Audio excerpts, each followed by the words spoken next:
we have to start all over.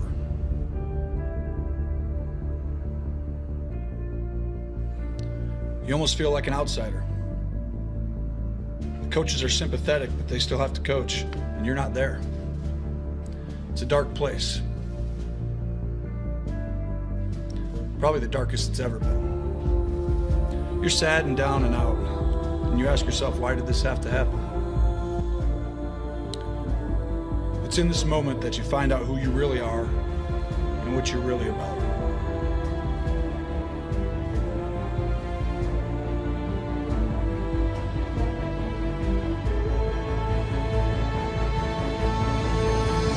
Most of us go through life with our brakes on, holding back, not giving all that we have, not sharing all of ourselves. Most of us go to our graves still holding on, rather than releasing it because of past experiences, past defeats, past pain. We look back, well, it didn't work out then. It probably won't work out now.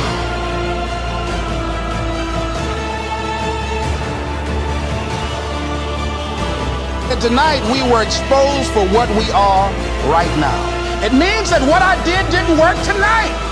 And I've got to separate what I do from who I am.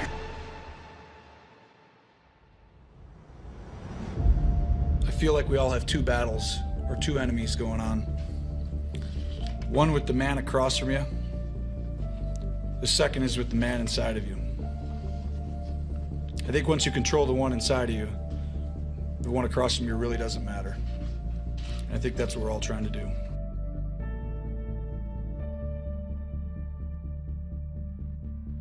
You aren't handed anything.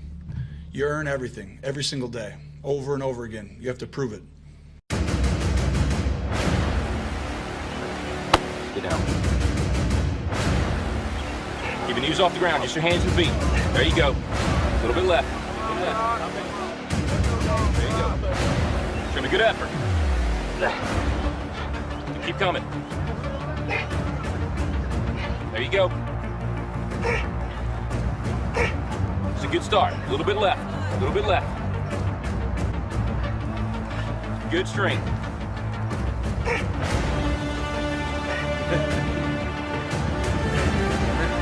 That's it.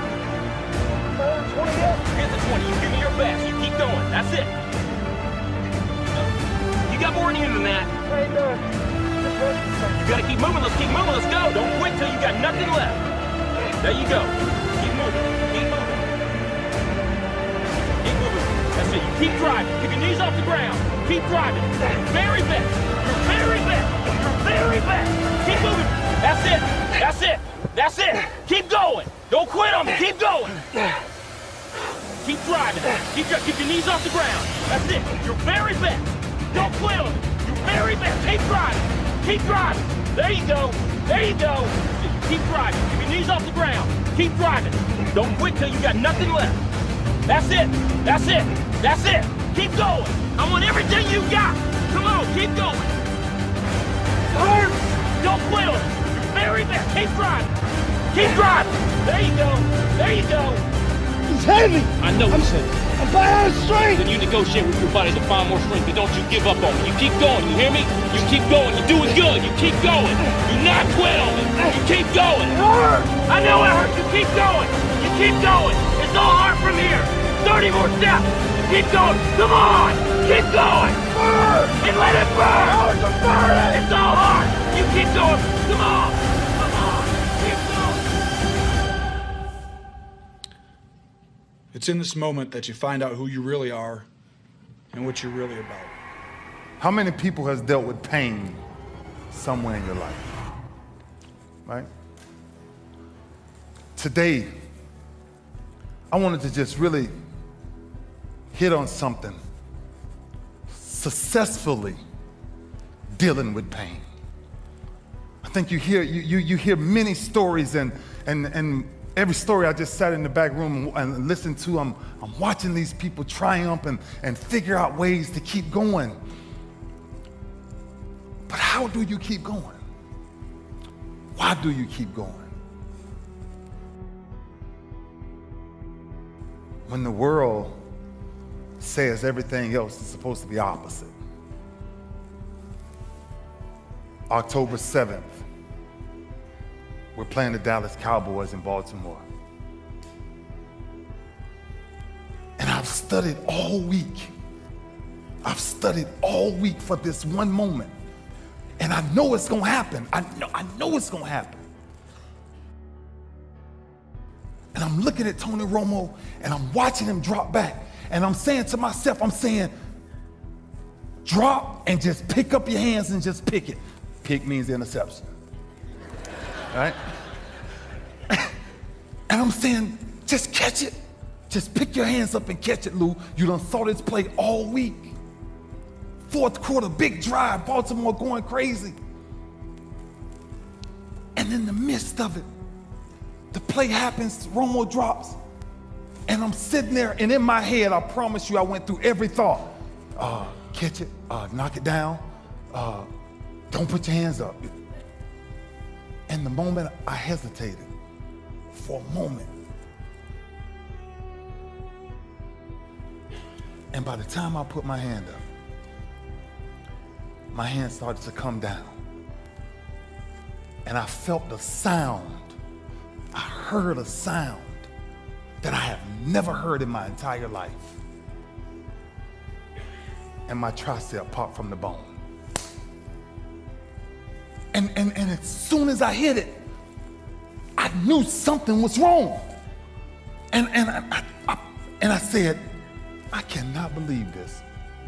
I said, I cannot believe this. Because I know now, this 17 years of me playing. So I know that this is my last ride. This is my last one. My tricep made 9 surgeries. I had 9 surgeries throughout my 17-year career. But I'm sitting there, and when I pop it, the moment I popped it, I said, now you got a choice. And I'm sitting out there with it pop. And all of my players looking at me and they're like, you all right, Lou? And I'm like, I'm good, let's go. But I know I ain't good. And I know something's functionally not right. Something's wrong. Because I can feel a burn. And 3 more plays after, 5 more plays after, 7 more plays after, 8 more plays after, I'm still out there fighting with my team. Because it's the 4th quarter. And you can't leave the battlefield. You can only leave the battlefield for injury, not pain. 15th play come up, young running back come through the hole.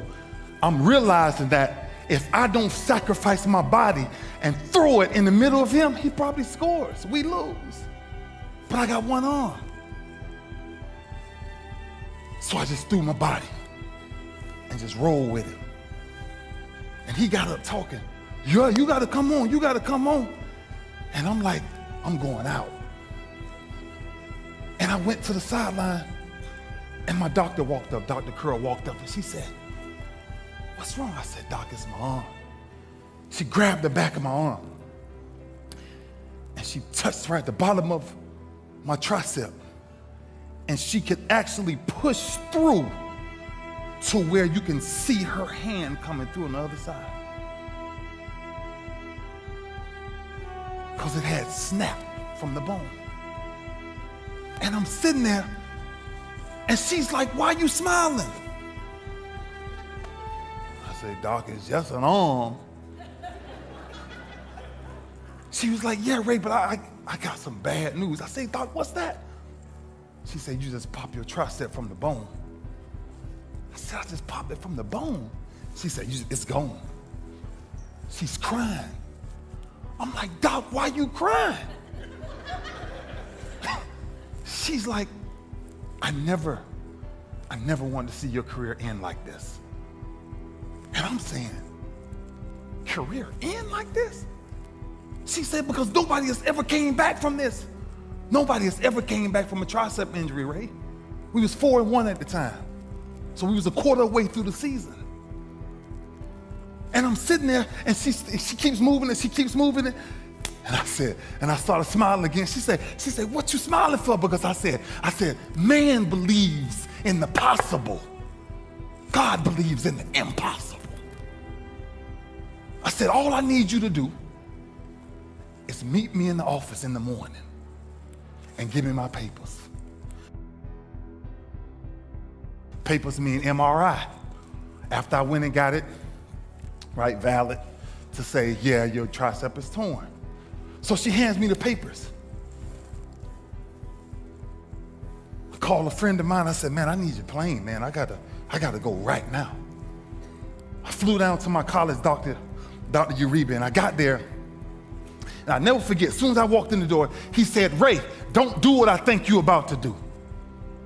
He said, don't do it, because it's the greatest risk you ever take in your life. I said, Doc, I ain't got no other choice. At this point in my career, I promised myself when I came into this game, if I was gonna leave it, I would rather die on the field. But it's something that tearing my tricep taught me about there's two sides of pain that I don't think a lot of people really understand, right? There's one side of pain that's the suffering and the discomfort side of pain. That's why everybody raised their hands when I first asked, have everybody ever been through pain? Because that hurts. You remember what that felt like.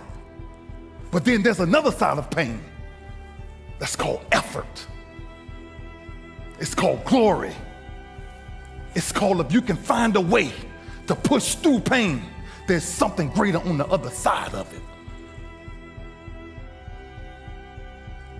And if you never tap into it, it's because the first time you felt it, you backed off. The first time you felt, that burn, the first time you felt that it's too much. And we rationalize with ourselves to where we automatically stop. That's why a bunch of us give up so much in life so quickly. That's why kids have a problem finishing things in today's time. Because as soon as they feel a small bit of discomfort, of things ain't right, they're gone. I can't do it no more. But suppose I told you the greatest pain of my life is the reason I'm standing here today. Suppose I was able to share with you. My routine was so crazy, man. I was seeing almost 9 doctors for 9 weeks. 6 a.m. to 2 a.m. every morning. 10 days from tricep repair surgery. Had my bike flew out. I flew my bike out. I got on my bicycle. I cycle a lot. I got on my bike, and I tried to grip the bar, and I couldn't grip it. Didn't have enough strength. And I sat there for 30 minutes until I made up in my mind, stop crying, and grip the handlebars. Just grab the bar. See, sometimes we think the pain is what controls us. It's actually our subconscious mind that if we ever tapped into that, that's what dictates most of our lives. And I'm sitting there and I said, just squeeze it. And I squeezed it. 10 days out. And I started riding a bike 10 days out. Because see, pain is tricky. Because if you don't control pain, it'll control you. And so that's where my psyche started to change, because look, it was already in my mind that I was coming back. But listen to what I had to hear about all of the people who had everything to say about my career was over. Every TV station, every ESPN channel, sad news, Ray Lewis' career is over. And I'm saying, wow, that many people can dictate if I'm coming back or not? That many people got control over what I do from this point forward, going forward. That many people can tell me. Man, I heard one comment says, one of the greatest warriors of all time, and we lose him like this. So I said, oh my gosh, they done wrote me off. I might as well pack it up. But think about what we do the moment we feel that, right? That's back to the two sides of fate, the two sides of pain. See, at that point, I feel like a victim. And I feel like, oh man, why me? You know, and dang it.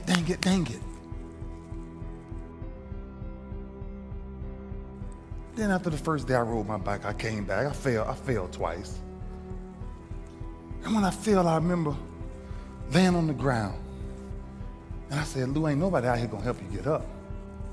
What makes you get up when you fall down? What makes your mentality change if there's a great situation or there's a bad situation? How do you dictate that based off the level of pain? Because I think that's where we're getting in trouble at. And so when I started cycling, when I started going to see these doctors, I realized that I turned my greatest pain into my greatest achievement. I asked my mom one day, I said, Mom, would you buy me a deck of cards? She says, Junior, I don't gamble in my house. Ain't no cards coming in my house. And I said, Mom, I don't need them for gambling. I don't want them for gambling. I just need a deck of cards, Mom.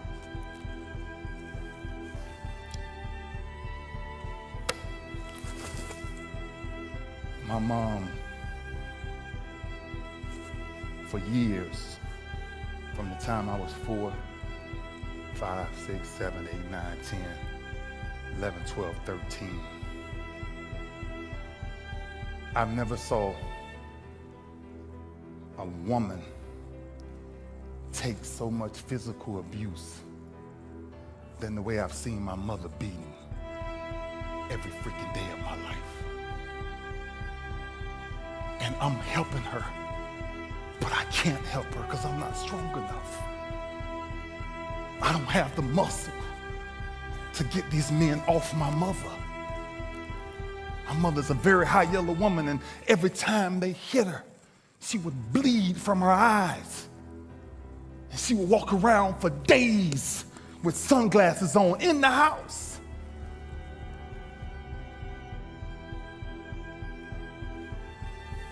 And I said, Ma, I need a deck of cards.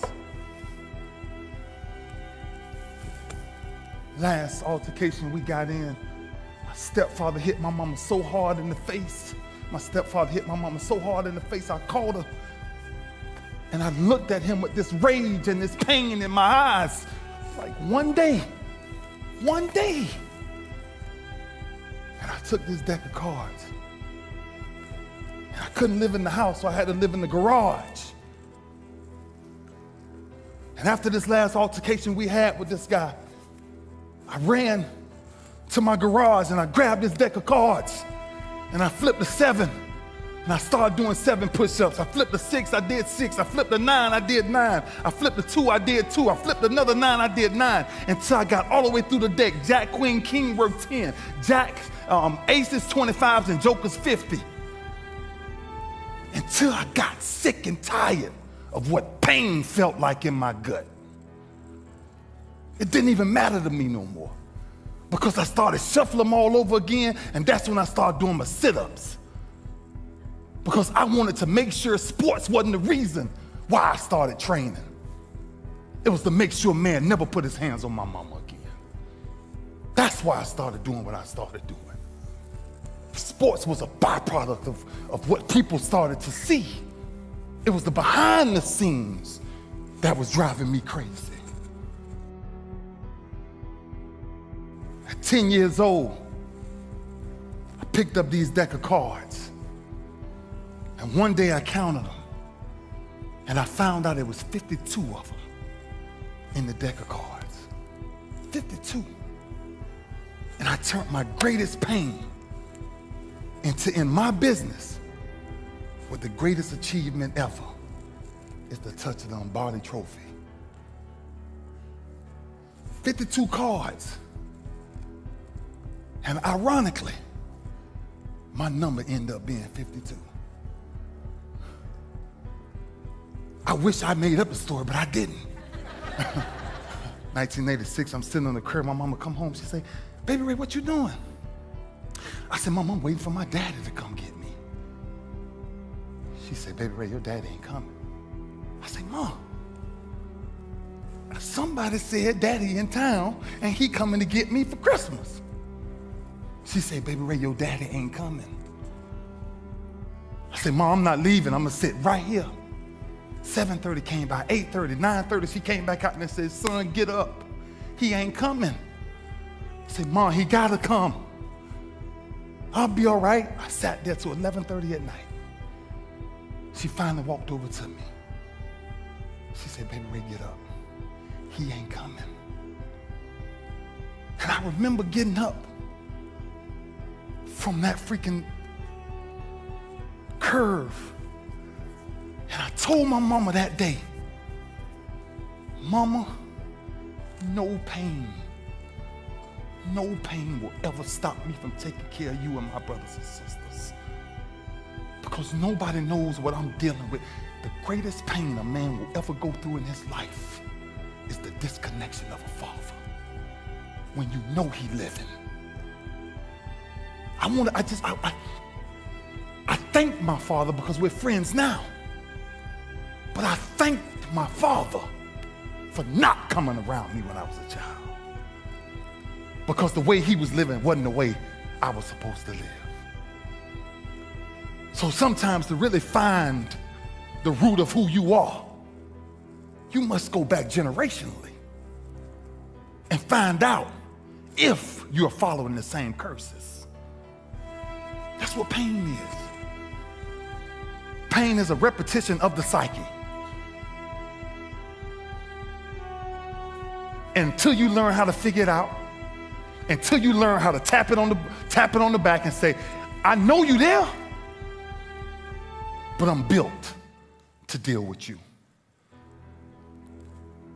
I don't want nobody to leave here today and not understand why we must find a way to push through pain to understand that's on the other side of that is glory.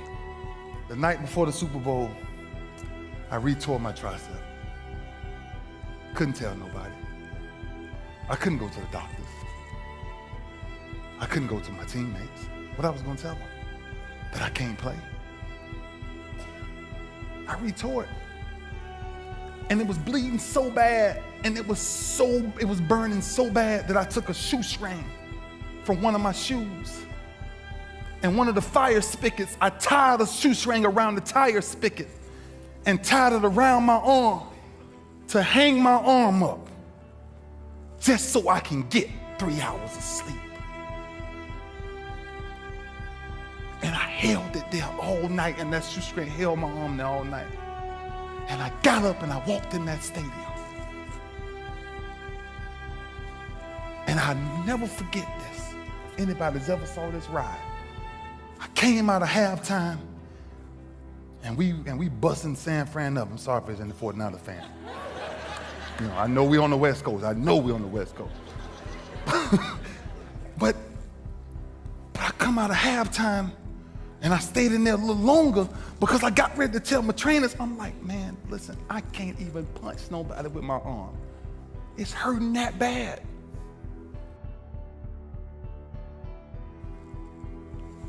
I said, "I got it." A whisper came to me. "It ain't about you. It's about the team.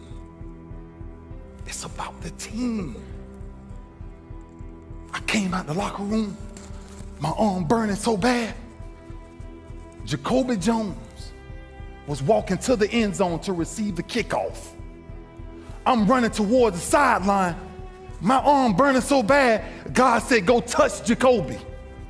I turned around and put both of my hands on Jacoby's chest. And I said, "I'm just doing what God told me to do."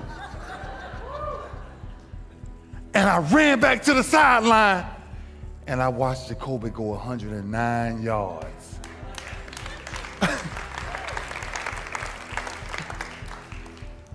So everything that moment told me, well, sometimes your greatest pain, it ain't even about you. It's about a greater purpose. That if you can find a way to push through, that if you can find a way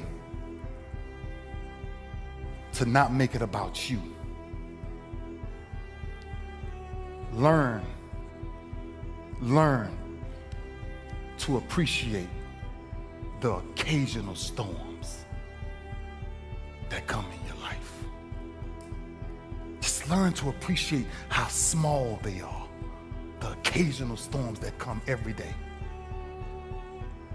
And then that's the ingredient of how you really deal with pain, figuring that out. If you've never researched something, I want you to do, everybody do one favor. I want you to research the story of David and Goliath. I want you to understand what the king told David when he put on the armor on David, and he said, I want you to fight Goliath with this armor because he's huge, he's 9 foot tall.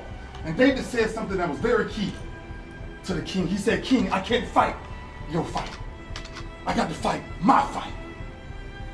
It's about fighting our fight. 2005, I had one of the most tragic injuries ever.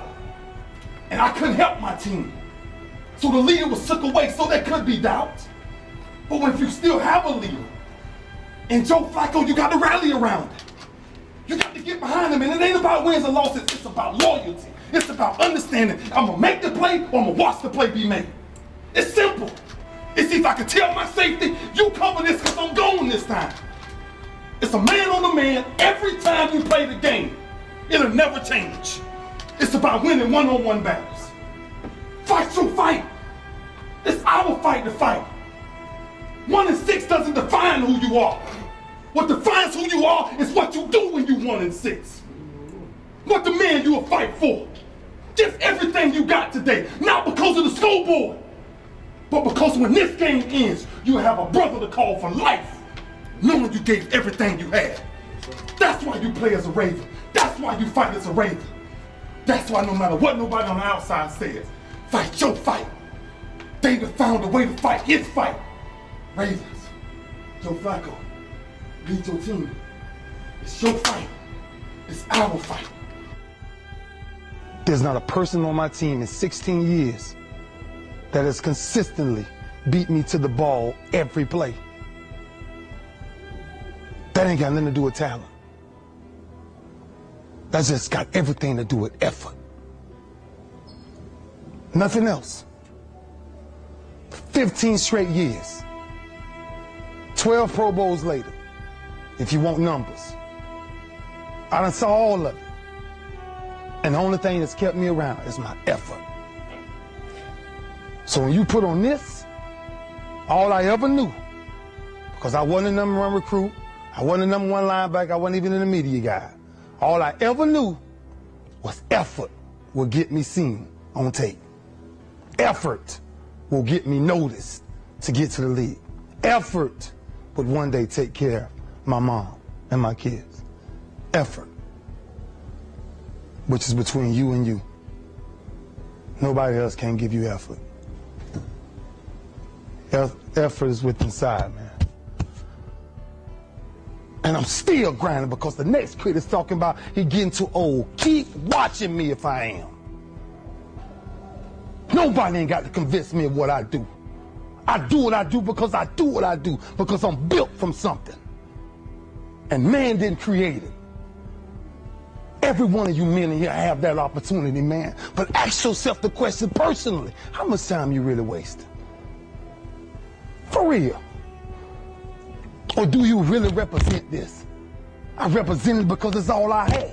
It's the only brotherhood I ever been formed to. That's why when I see y'all perform on Saturdays, that is my peace. That's why I run to the hotels. I don't need to talk to nobody before my games.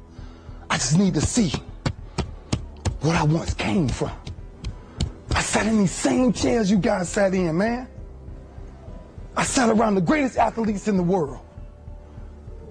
And then I found myself totally different because everybody was asking the question, who is this kid?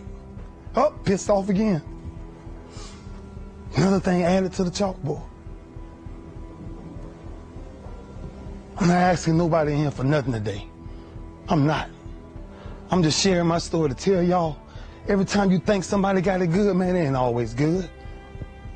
Some people just make up their mind and they just grind and say the heck with it, man. Because sometimes that's all you can do. How much of our brains are we really gonna use? I use mine to tell somebody today, September 11th, when I step on the field against the Pittsburgh Steelers, if that's what God's will is, there's no other man out there willing to give up what I'm willing to give up. I said that in 1993, when I said I wanted to be the greatest Hurricane. And the only thing that I got in the middle of all of that distance is the only thing that follows work is results. There's no other blueprint. I ain't got no other secrets to tell y'all today. I ain't come here for nothing else but to tell you, if you want to do something, work at it. You want a better relationship with God, work at it. You want to understand why pulling your pants up is important, why yes ma'am and no ma'am is important, why being in the meeting with complete silence when somebody walks in, because it's presence and essence that determines respect. That's all we talking about. The power of respect is never to disrespect. That's why I was the first one sitting down in the meeting. I ain't got nothing to say. Y'all do y'all, I'm good. I got to listen. Something out there I need to grab from it. Stepping on the same football field as you am, 1993. And I made a quote that some people call controversy, I call it confidence. I said that I might be the greatest player to ever walk up out of the University of Miami. I did not say that because I thought I was better than everybody else. I said that simply because I was willing to put in the work to now be back here 18 years later and tell you the only brotherhood I still have. It sits on my chest in a shirt form, but the eye of that real hurricane is found in my heart. Is this where it all came from? Same path y'all walking, same calves y'all going in, same green tree y'all walking up and down. I had one pair of jeans in college for at least 2 years. At least 2 years. Question is, what are you going to do with your time? What drives you? Like, for real. I ain't got much more to say because I feel home. And when you're home, ain't much to say. Our work spoke for itself. That's where our swagger came from. Our swagger came from, we worked as a unit. When I came to the University of Miami, there was one mind, one set, one heartbeat. It was impossible to get to us. Because if you saw us somewhere, you saw 15 or 20 of us. Gotta stop leaving each other. Gotta stop hanging out without each other. The streets ain't chasing the same things you chasing. There's many temptations out there. Just stay focused, man. As a team, though. As a team. That's all I knew when I was here. That's what kind of kept me focused. That I finally ran into a team. And you guys have that same thing. Because this you will never die. It'll never die. So it's up to you to carry that. It's up to you to carry that. And every Sunday, every Saturday, everything is talked about. I mean, listen, we're going to respect a lot of colleges, but there's one college that everybody wants to talk about every Saturday. What did UM do? What did UM do? That's all everybody want to talk about. We can be having the biggest game in the world. UM won yesterday. Know what you carry when you carry this U on your chest. Know what you carry, man. You carry a legacy of greatness. And greatness is a lot of small things done well.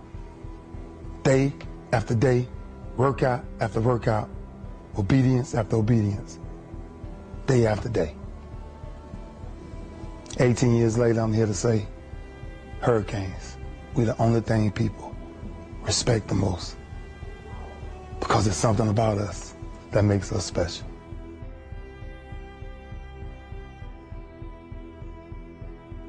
Imagine going through life and being on this side of life and knowing you gave everything you have, and now somebody calls you champion the rest of your life.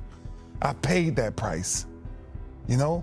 I said, or imagine messing it up and regret it the rest of your life.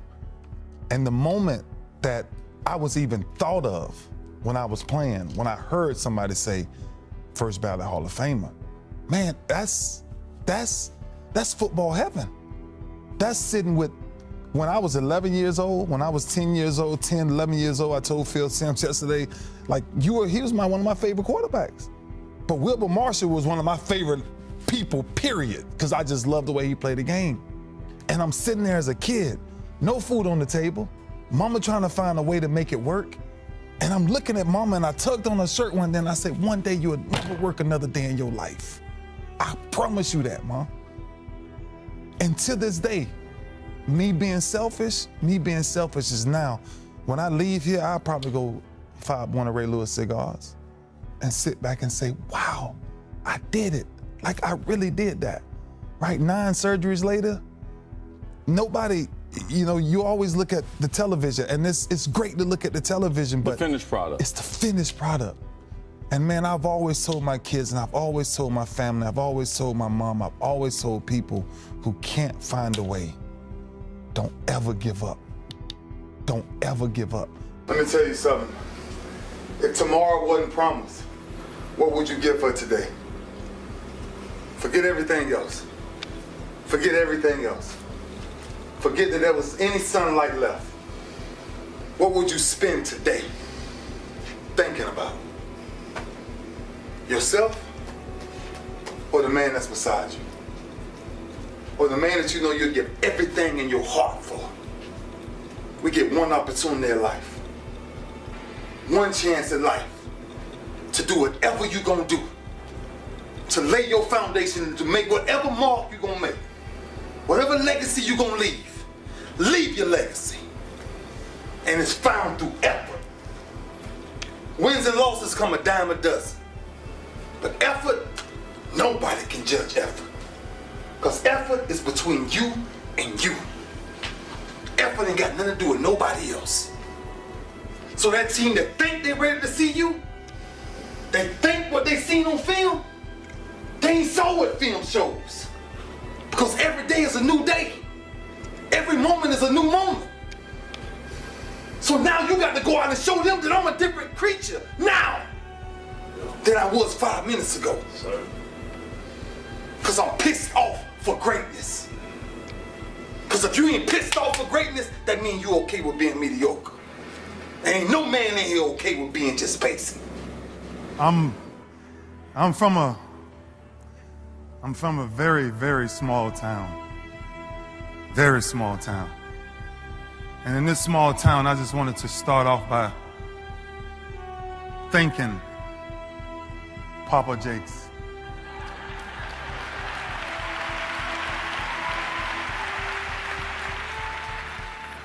You know, the good book says, without a vision, thou people shall perish. His vision gives us new hope. His vision of his heart says that I will do, I will stand, I will put both of my feet in the ground, and I will stand for something, because if I don't stand for something, I'll fall for anything. Papa Jakes, thank you for this opportunity. Thank the Potter's House, because from where I'm from, you don't dream making it to the Potter's House. I've been many places in my life, but I haven't come to the Potter's House yet. And every person that's connected to it, that's what's amazing. Is that there's energy every time you think about moving. I mean, you know, some people you pass by and you're in the streets and you just keep passing by. But in the Potter's House, you got to be ready to say good morning every second of the day.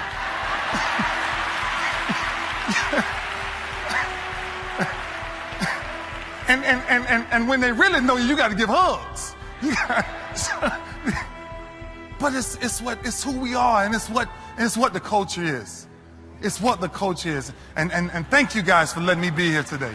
Thank you. So to Tori, Toy program. Every person that's connected, job is as important as the person that pushed through. Every person that's connected to you. It's the smallest things in life that we throw away too quickly. See, some people listen, but when you really want to change, you must hear. With this toy program, what we did in this graduation, we made a step. We took the next step. But what does the next step mean? What does graduation really mean? Because when you really graduate, the thought I want to leave you with is today is it's time now till we must readjust our comfort zone. See, now it's time to go to a different thought process. You see, a goal, many goals that you may have of graduations and making it to this next moment. And I understand how important the goals can be, but the goals remains a goal until you write it on a piece of paper. Then it becomes a vision. So our next steps is, what is the vision? What is the vision? Because the only reason I'm here, the only reason we're here today is because of our yesterday. Everything I've been through has defined who I am right now. So what's the goal? What's the vision? But if the good book says write the vision and make the vision plain, before you write the vision, you must have an imagination. You must be able to see yourself out of the situation that you may have been in. If you can't imagine yourself being out of the hood, you'll keep going back to the hood. It's not that I became so brand new that I wanted to remove myself from the hood, but I couldn't change in the hood. I tell you this, you show me your crowd, I'll show you your future. Because they run hand in hand. But when you start to readjust your comfort zone, I want to share something with you that you must understand, that before anything great is really achieved, your comfort zone must be disturbed.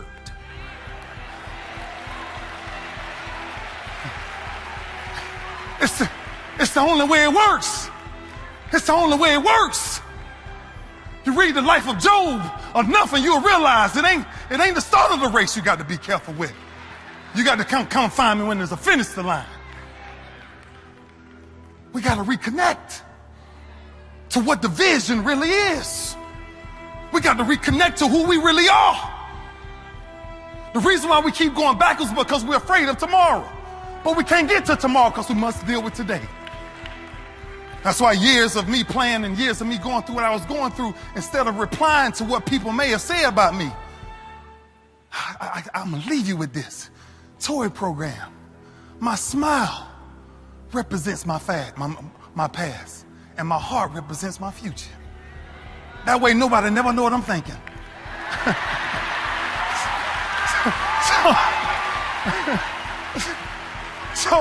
So no matter what you say to me, no matter what you say I cannot do, no matter what you say I will not do, I must do. I have to do.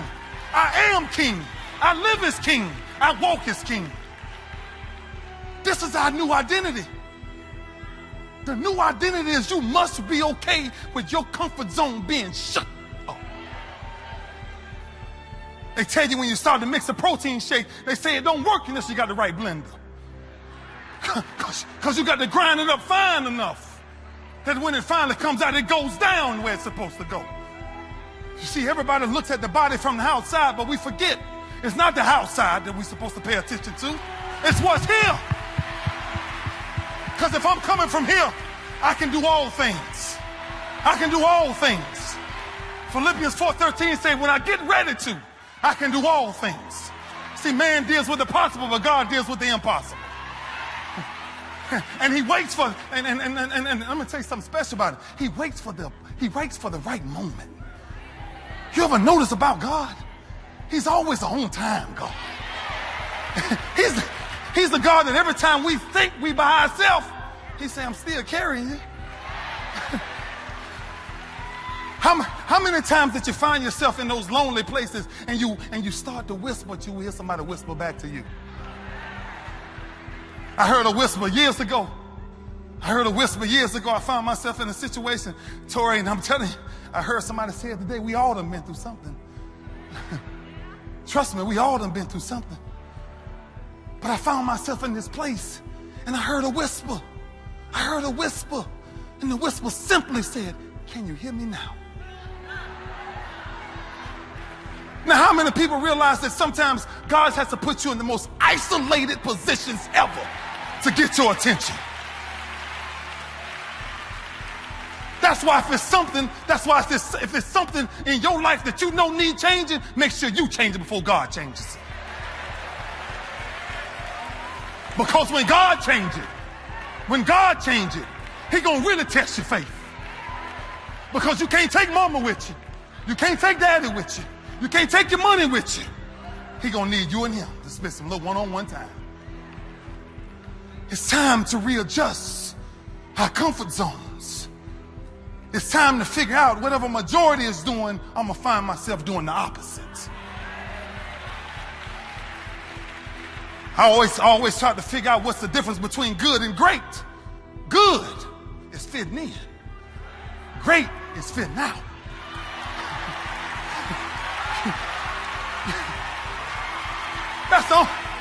That's the only way they're going to remember what you've ever done.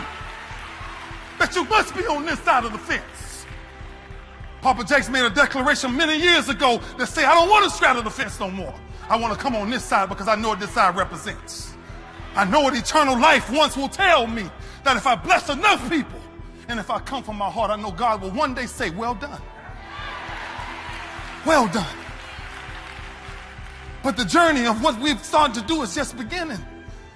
If it takes a village to raise one child, then it's going to take a whole lot of us to change what's going on. Nothing has ever changed. They say old school doesn't help. I beg to differ. Old school is the reason why I'm standing here.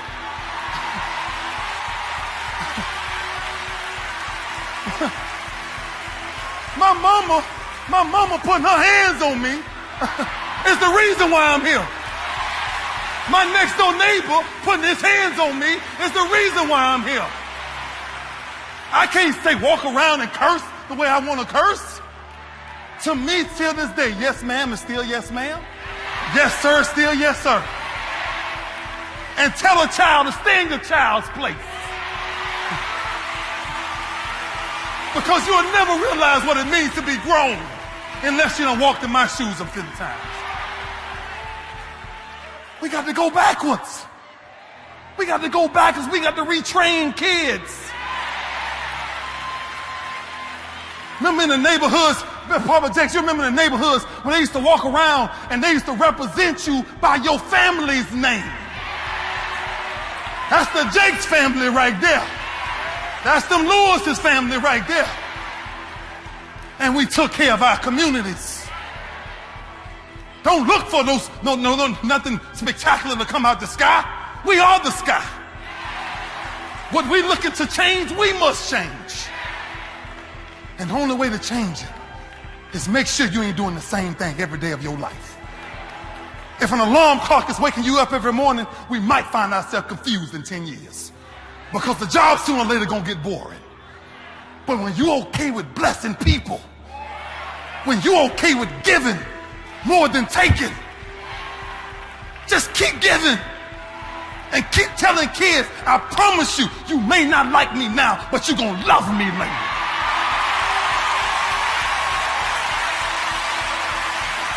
I don't want to be your friend. I don't want to be your friend. I got too many friends. I'm gonna be your daddy. So don't text me talking about what's up. No, I ain't your friend. Hello, Father. Hello, Daddy. How are you doing today? It's up to us to change the culture. We can't let social media dictate what our kids see and what they can't see.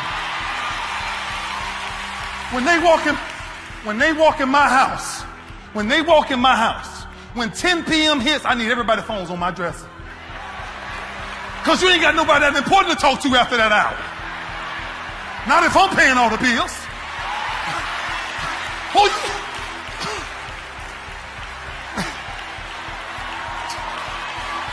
Oh, what we gonna do? And when you really get serious, when you really want to change, stop into their bedrooms and say, give me your passcode. I just want to check out what you doing. If we don't understand what we must take back, we will never grow. We're in a time now that technology is so fast that if I bring 10 kids right here and I line 10 kids up, they can tell you how to text, they can tell you how to email, they can tell you how to work a computer, they can tell you how to work a phone, they can tell you how to do anything electronically. But if I had a problem and say I need my clothes ironed, I need the bed made up, I need the dishes washed, I need the clothes washed, I needed to go old school. Then if you tell me you can't take care of yourself, we really in trouble. But you're sitting there saying you hungry? I don't know. You don't? Keep not knowing.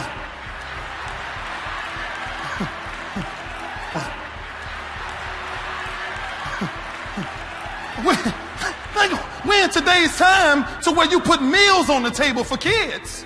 And they say, I don't like that. You what?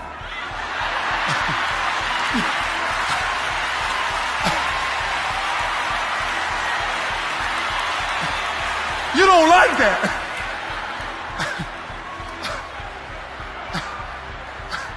Suppose you was raised like me, you ain't got nothing else.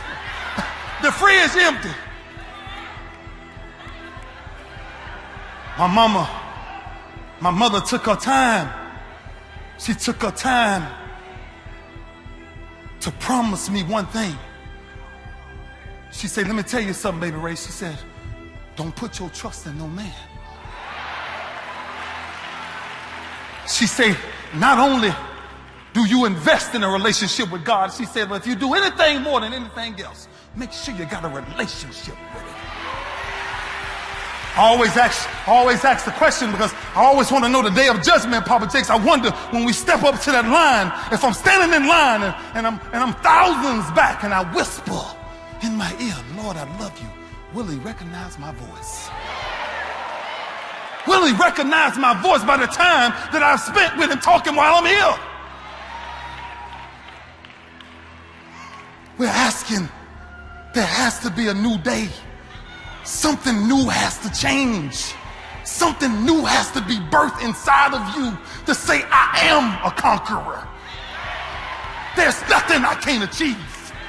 I'm telling you, I've been shackled from my feet to my hands, but when I broke out of them, I said, I'm a new creature that you are not ready to deal with. Because my comfort zone was disturbed. I'm a young child, and Papa Jakes don't realize how important it is to me that when he just walked over to me and just touched me. And as a child, I'm 40 years old, and as a child, I never had a man to touch me. I never had a father to just grab me and say, baby, it's all right. I never had a father to one day say, it's okay to be hungry. We'll make it. We'll make it. Papa, what you just touched me and said, you don't know, bless my life. Because I know I got a friend. I know everybody in the Potter's house are friends. That we're here today, and I think if I had a challenge for anybody, I would take the next 30 days and forget you. Forget you for a minute.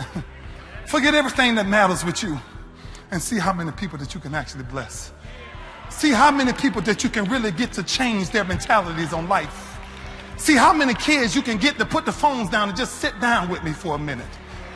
I ask my kids all the time, you know, they run so fast sometimes. I say, have you ever really checked the resume of your father? Do you really know who I am?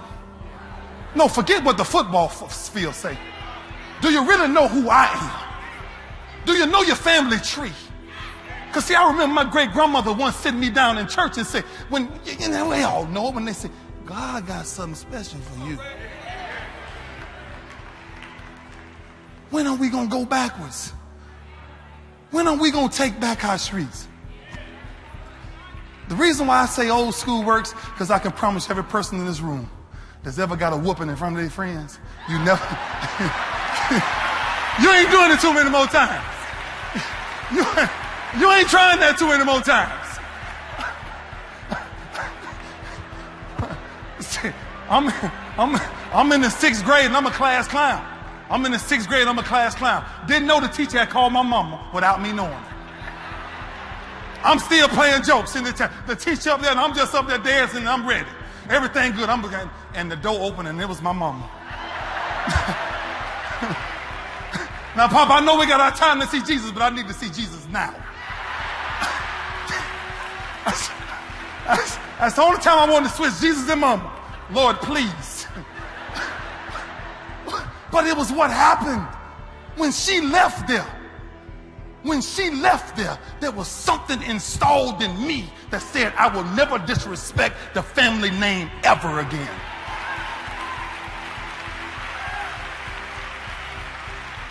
That's why the program is the next steps. We use the word program. I like the word lifestyle. It must become a lifestyle. Changing who you are must become a priority. 3-part beings, mind, body, and spirit. Feed one more than the other one, you will notice it instantly. All 3 parts need to be fed equally. That's the only way you balance yourself out in life. So when you find yourself on the top of a mountain, you must realize that the knowledge that I've learned on being at the peak of the mountain, I must go back to the valley. I got to go back and get somebody out of the valley that they stuck right there. They can't move for a minute. So why is it that when you raise up a child the way they should go, that they may leave, but they're coming back? But they're coming back. I didn't understand what the Bible was saying when I was 9 and 10 and 11 and 12 years old.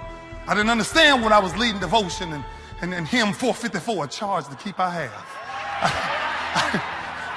I didn't know why Granddaddy kept saying, I need you to scream at you, hey, charge. I didn't know why he was installing that in me. But now when I find myself with my lonely times, I can appreciate Granddaddy and Grandmama. I can appreciate what they dropped off to me. I'm just asking us now to not only change our comfort zones, but watch who we let in our comfort zones. Yeah. Let's start paying attention who for you and who's against you. And then live with this. People, please carry this. Certain scriptures you're supposed to carry with you. I carry it around my neck in a ring form. Isaiah 54:17 says, no weapon formed against me shall prosper. No weapon. No thing. Nothing. I have 4 kings, I got 2 queens. And I do everything in my power to make sure they understand the importance of having a relationship with God. Not every other day, every day.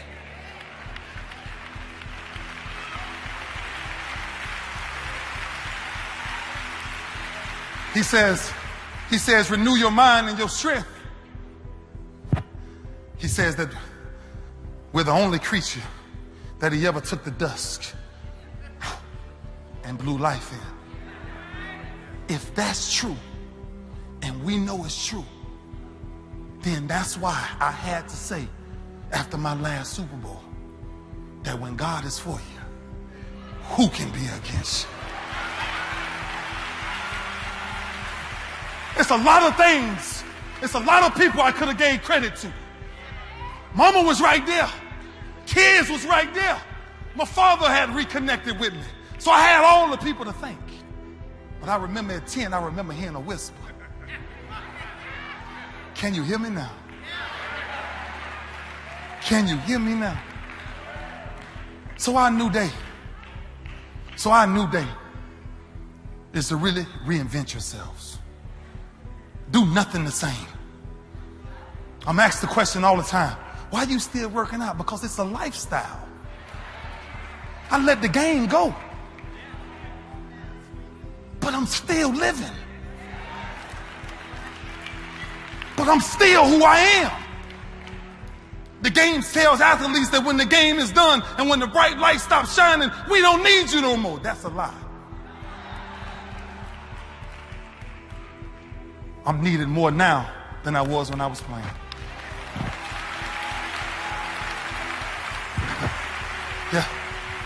Yeah. No matter what we've been through, I need every person that graduated today to understand something. No matter what you've ever been through, you had to go through it to get right here. That's the only way it works. That's the only way it works.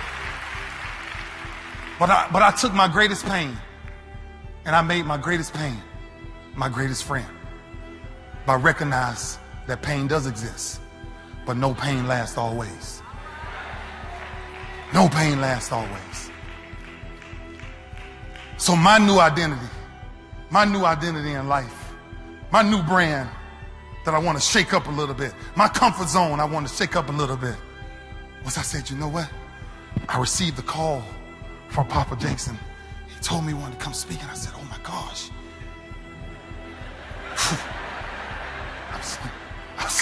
I was like, Papa calling me to talk, it's a lot going on, Lord. I need...